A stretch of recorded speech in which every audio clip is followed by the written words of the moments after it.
asesinos potenciales en todo el mundo que quieren matarte a vos, a mí e incluso a ellos mismos, porque están motivados por lo que ellos piensan que es el ideal más alto.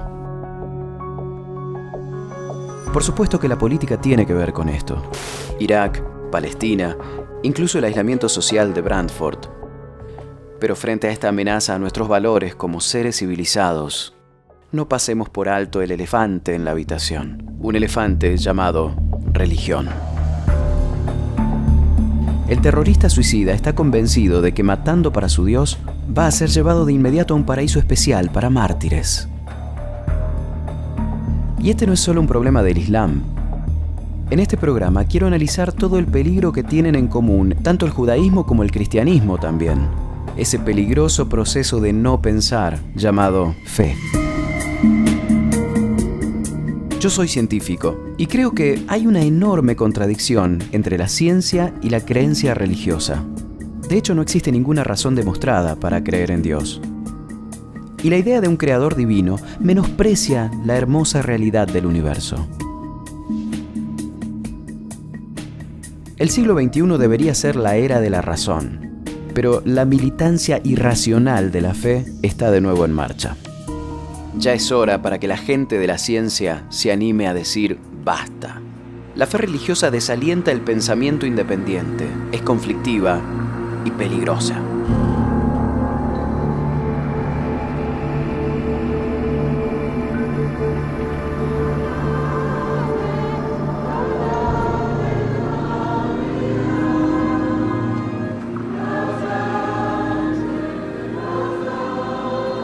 Si quieres experimentar los rituales medievales de fe, la luz de las velas, el incienso, la música, el latín, nadie lo hace mejor que los católicos.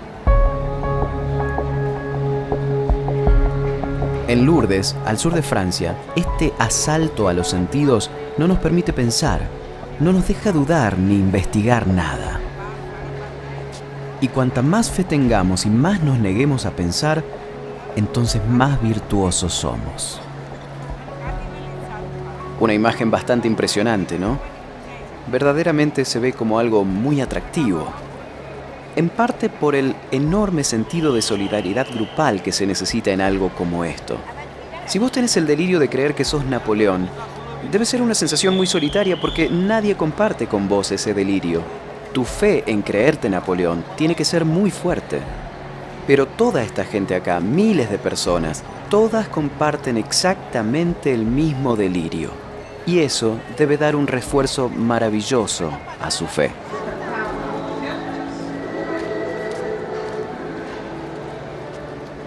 Yo pensaba que la razón le había ganado la guerra a la superstición, pero es bastante choqueante ver estas manadas de fieles en Lourdes.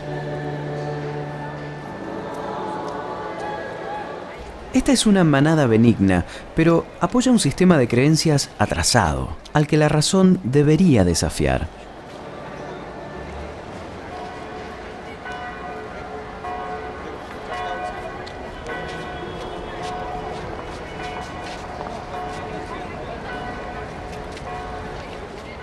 La luz del día nos permite ver un poco más de este lugar, donde se perpetúa el mito de que una virgen que dio a luz, María, Madre de Cristo, se le apareció acá de algún modo impresionante, verdaderamente impresionante, a una joven del lugar.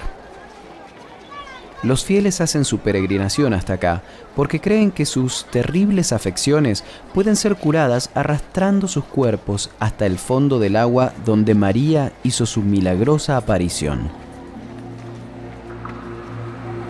En realidad, lo más probable es que se contagien algo de los miles de peregrinos que se sumergen en la misma agua.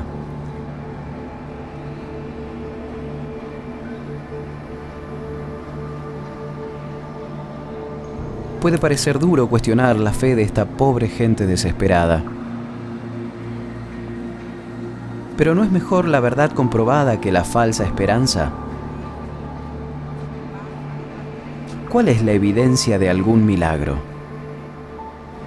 En realidad hay 66 milagros declarados. Entonces, ustedes calculan que alrededor de 80.000 personas enfermas vienen acá todos los años, ¿no? Y eso viene ocurriendo desde hace más de un siglo, siglo y medio. Sí, así es. Entonces, 80.000 por año y de esos solo 66 han sido curados. Solo quiero ver si usted se da cuenta de cómo suena eso. La dura realidad es que, a lo largo de los años, con tantos miles de peregrinos, solo ha habido 66 supuestos milagros. Estadísticamente, esto significa que no existe ninguna evidencia. Además, hay que agregar que estos supuestos milagros no tienen que ver con el crecimiento de una pierna amputada, por ejemplo. Estas curaciones son cosas que podían haber pasado de todos modos. A la gente le gusta decir que la fe y la ciencia pueden convivir armoniosamente. Pero a mí me parece que no. Son totalmente opuestas. La ciencia es una disciplina de investigación y de duda constructiva que cuestiona por medio de la lógica las pruebas y la razón para elaborar conclusiones.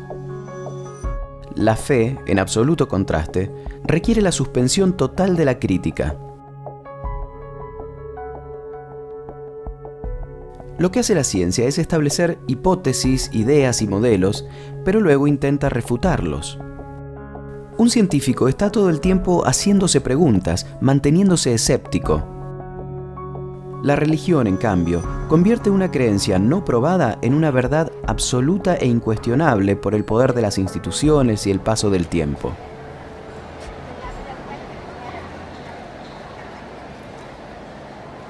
Déjame darte un ejemplo de esto con la historia de la Asunción de María.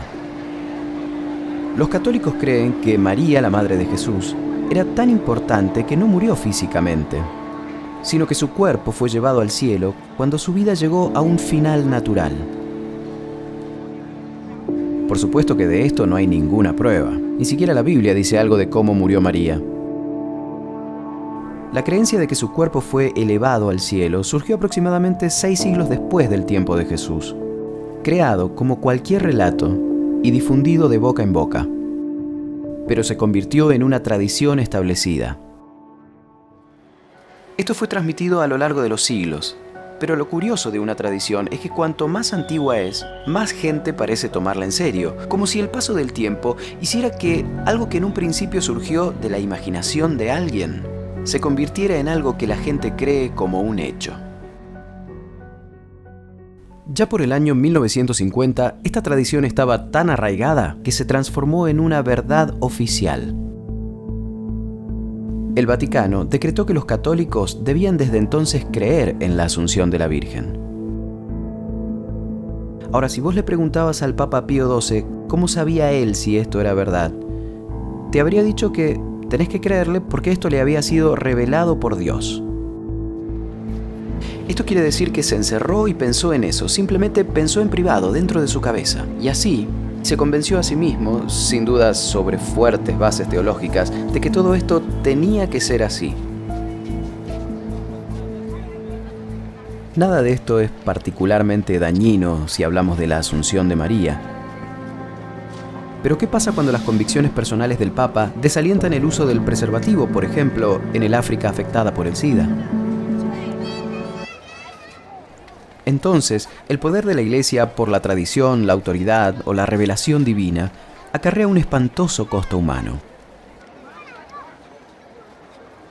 Sería injusto fijarnos solamente en los católicos. Todas las religiones comparten esto. Ya sean musulmanes, judíos, etc. Siempre es el mismo principio. Es dictado por la autoridad y luego pasado por generaciones, de padres a hijos, y todo sin la más mínima evidencia. Para la humanidad primitiva, lo que era misterioso e inexplicado era tan enorme que solamente un ser humano igual de enorme, un macho alfa en el cielo, podía explicarlo.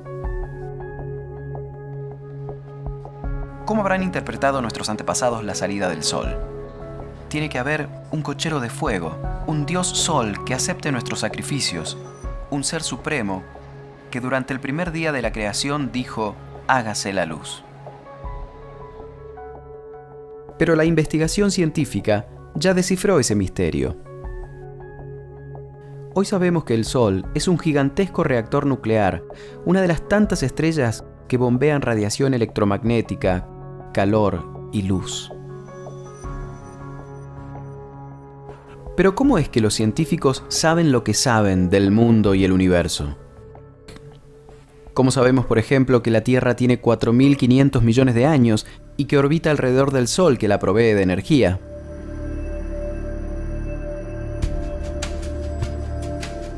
¿O cómo sabemos que estos dinosaurios tienen cientos de millones de años? La respuesta es evidencia. Toneladas y toneladas de evidencia apoyándose entre sí. La ciencia consiste en probar, comparar y corroborar estas evidencias, y las usa para actualizar las teorías que explican cómo funciona el mundo. Me acuerdo de una influencia formativa en mi vida de estudiante. Había un profesor en mi área, un hombre mayor, que había profundizado apasionadamente en una teoría en particular por, muchos años. Y un día vino un investigador estadounidense y le refutó completamente la hipótesis en la que tanto había trabajado. Mi profesor dio un paso al frente, le dio la mano y le dijo: «Querido amigo, muchísimas gracias. Estuve equivocado todos estos años». Y entonces todos lo aplaudimos. Era el ideal científico de alguien que había invertido mucho, casi una vida entera invertida en una teoría, y le alegraba que le demostraran su error y que la verdad científica saliera a la luz.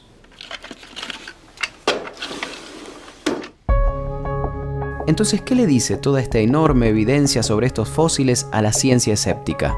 ¿Cómo fue que nosotros y todas las criaturas llegamos hasta acá en toda esta enorme diversidad? En siglos pasados no quedaba otra opción más que recurrir a hipótesis sobrenaturales. Entre los muchos mitos sobre la creación del mundo entero, el libro del Génesis imaginó un Dios diseñador que creó el mundo y la vida en solo 6 días. Finalmente, en el siglo XIX, la ciencia reconstruyó lo que realmente había pasado.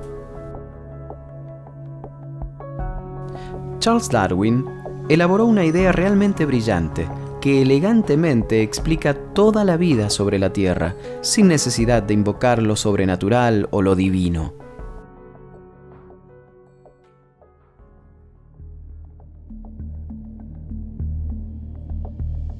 Lo que más asusta es que los guerreros religiosos piensan que lo que ellos hacen es el bien absoluto. Los que hemos crecido en el cristianismo entendemos la idea. Adelante, soldados de Cristo, luchen la guerra santa, levántense, defiendan a Jesús, soldados de la cruz. Pero según mi punto de vista, la guerra entre el bien y el mal es realmente solo una lucha entre dos males. Esto es Tierra Santa, donde surgieron terribles certezas de fe que todavía generan odio. Vine hasta acá porque es como un microcosmos de los conflictos religiosos que amenazan los valores racionales y la civilización. La terrible combinación de política y fe extrema ha causado aquí la muerte de más de 4.000 personas en tiroteos, bombardeos suicidas y represalias en los últimos años. Esta Tierra Santa es seguramente uno de los lugares del mundo menos avanzados y también es un lugar de odios religiosos frágilmente encubiertos. Vivimos en un tiempo en que las creencias religiosas vuelven a atacar la razón y la verdad científica. Esto es un problema de todos, ya que las raíces irracionales de la religión alimentan la intolerancia al punto del asesinato. Para los musulmanes, el complejo donde están el Domo de la Roca y la Mezquita Al-Aqsa es, después de la Meca y Medina, el tercer sitio más santo del Islam. Es precisamente desde acá donde creen que el profeta Mahoma voló hacia el cielo. Pero por desgracia, los judíos también creen que este mismo lugar es el sitio de su primer y segundo templos destruidos, el lugar sagrado más importante del judaísmo.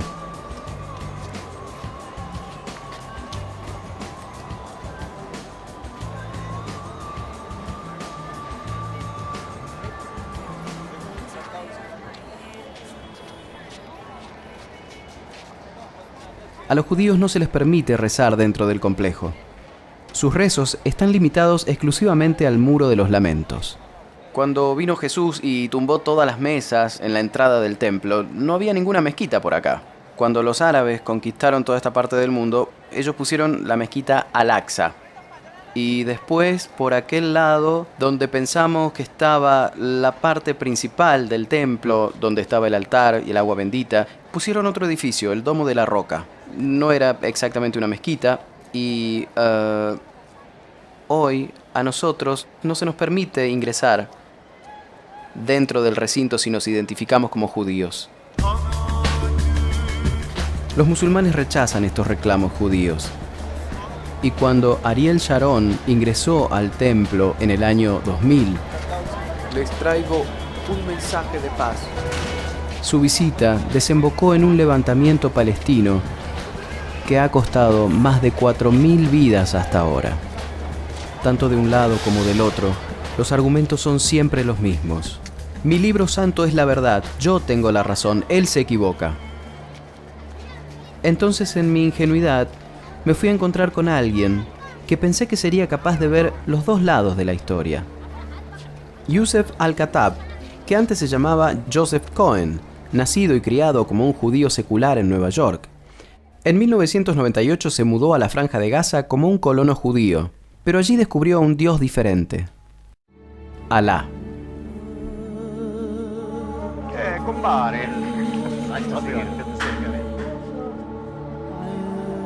Lo que más noto al venir a este centro de religiones es todo el odio que acarrea. Yo soy ateo y soy bastante tranquilo, no odio a la gente. Pero acá parece como si hubiera odio en todos lados. Y evidentemente todo ese odio tiene que ver con la religión. Yo odio a los ateos porque a los ateos no les importa si alguien tiene sexo en el medio de la calle. No les preocupa si las mujeres aparecen en topless en la televisión.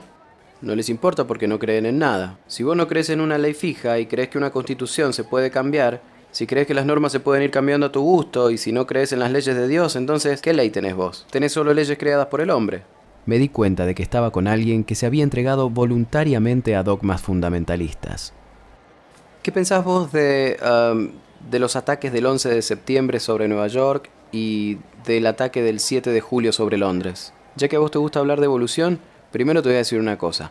A ver, ¿qué pensás vos de los judíos que destruyeron 417 pueblos árabes? A vos no te debe haber afectado mucho porque sos ateo. ¿Qué te parece que tendríamos que hacer? Decir, no, nosotros, no sé, sentarnos tranquilos, tomar el té y hablar de lo que hay que hacer. Yo creo que es lo más ridículo que hay. Lo único que yo sé es que si Israel no fuera una amenaza para nosotros, no hubiera habido 11 de septiembre. Pero ya que todos tenemos que vivir juntos, no ayuda demasiado que haya gente con esta fe tan extrema que solo machacan y machacan sobre sus derechos y no son capaces de escuchar ningún argumento. Porque también hay gente con una fe tan fuerte como la tuya, pero exactamente opuesta a la tuya. El problema, Richard, es que yo creo que vos tenés miedo. Vos sabés que este partido, que ocupa tierras musulmanas y que contamina la sociedad con sus ideas malignas, no va a durar para siempre. Siempre va a haber soldados de Alá dispuestos para responder.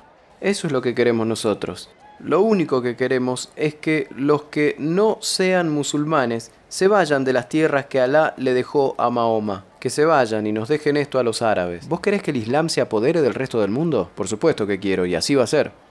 Así que les recomiendo que limpien su casa, que saquen sus fuerzas fuera de nuestra tierra, corríjanse a sí mismos, arreglen su sociedad, ¿ok? Corrijan a sus mujeres. Que corrijamos a nuestras mujeres. Pero eso no es asunto nuestro, es asunto de ellas. Sí es asunto de ustedes, porque cuando ustedes agarran a sus mujeres y las visten como prostitutas en la calle... Yo no las visto a las mujeres se visten solas. Pero ustedes permiten que sea una norma que las mujeres salgan a la calle vestidas así. ¿Qué es lo que pasa con tu sociedad? Pero a mí me interesa la religión y el efecto que tiene en la cabeza de la gente. Y nosotros estamos muy preocupados sobre ustedes. ¿Qué está pasando con ese sistema corrupto, con esa sociedad de ustedes?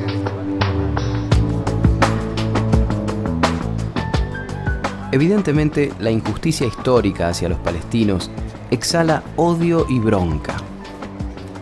Pero tenemos que entender que el haber creado este culto a la muerte, a través de los bombarderos suicidas, se debe exclusivamente a su implacable e irracional fe.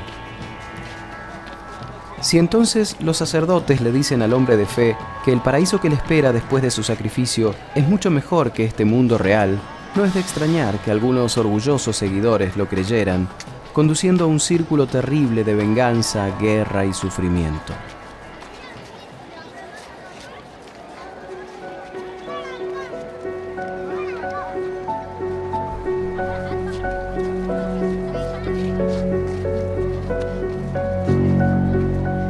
Estoy en el Monte de los Olivos, mirando esta hermosa y antigua ciudad. Hoy hemos escuchado algunas declaraciones bastante extremistas, odio y fanatismo como realmente no había escuchado antes. En realidad no veo qué futuro pueda tener el mundo mientras haya gente que piense así. Y la gente va a seguir pensando así mientras se lo sigan inculcando desde chico, mientras se lo inculquen desde la cuna. Pensando que hay algo bueno en eso de la fe. Pensando que hay algo bueno en eso de creer solo porque te dijeron que tenés que creer, en vez de creer en definitiva, porque viste las evidencias. Quiero decir que matar por Dios no solo es un horrible asesinato, también es completamente ridículo. A diferencia de la religión, la ciencia no pretende saber todo. Aún hay profundas preguntas sobre los orígenes del universo que tendrán que ser respondidas. Pero solo porque la ciencia no pueda contestarlas ahora, no significa que la fe, la tradición, la revelación o un texto antiguo sagrado puedan. La ciencia no puede desmentir la existencia de Dios, pero eso no prueba que Dios existe. Hay 1.000.000 de cosas que no podemos desmentir. Hay hadas, unicornios, duendes. No podemos desmentir la existencia de ninguno. Pero no creemos en ellos más de lo que hoy en día podríamos creer en Thor, en Amon-Ra o en Afrodita. Al final todos somos ateos sobre la mayoría de los dioses en los que las sociedades alguna vez creyeron. Lo que pasa es que algunos solo están un dios más adelante.